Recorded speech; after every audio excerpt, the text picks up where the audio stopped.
of anxiety. The philosopher saying that, think about it this way. Your friend had the goal of not going out beforehand and needed to manufacture a state of anxiety and fear as a means to achieve that goal. In this chapter, they were mainly saying that everything that you do, there's a goal. So for example, they also mentioned that like if there's a friend that you don't really like, so you're starting to pick at their flaws, being like, this is wrong with her, this is wrong with her, like you're picking at her flaws, but your ultimate goal is because you don't want to be associated with that person anymore, because maybe they make you feel insecure, they make you feel inferior. And then there was another quote on page 37 saying that if only I can be like what? If only I can be like Sam, if only I can be like Jennifer, is an excuse to yourself for not changing. And so I wrote down saying that you may not be aware of you doing this, but you set these limitations on yourself without even realizing to fill a subconscious goal. The constant blaming on comparison leading to never wanting to change is just so you don't ever have to face change. And that's interesting also because like sometimes like I'm sure we all do this where we compare, right? We compare like, oh, I can never be like XYZ. I think sometimes we realize it's doing a lot of harm when you say that, because the truth is that you can never become the exact replica of that person. So you saying I can never achieve that, you can never be like XYZ. Yeah, because you can't be XYZ because you are you. You can't be that person. So you saying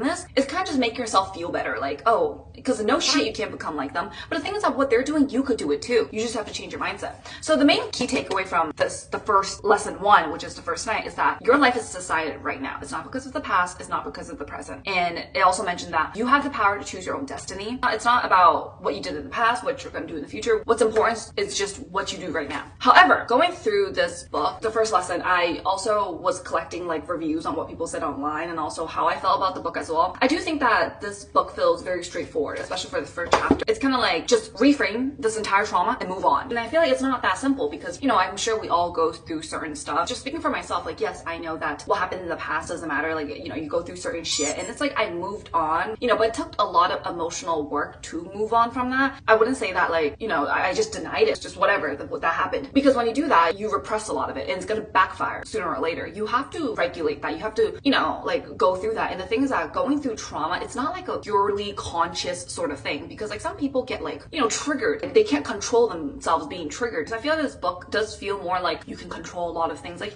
yes, you can, but there's certain things that you can't really. The context of this feels very like black and white, you know what I mean? But it's not always black and white. In the book, they also mention life is very simple, which I get. It's a good mentality sort of thing, but I think psychologically, like a lot of trauma, these sort of things is not always black and white, you know what I mean? Which is why I say, again, this book is a good mindset tool book than like a psychological manual sort of thing. Yeah, so I said that dismissive of real trauma can feel invalidating or even harmful. I think that is a criticism I would make for that, because I don't think that things are just always that simple. It's also like the cultural context of this book I feel is very underexplored. You have to know that this is written like in like a Japanese context where like I wrote down social harmony, duty, group belonging, like, you know, like everyone together. So it's very different from like Western culture where it's like very individual.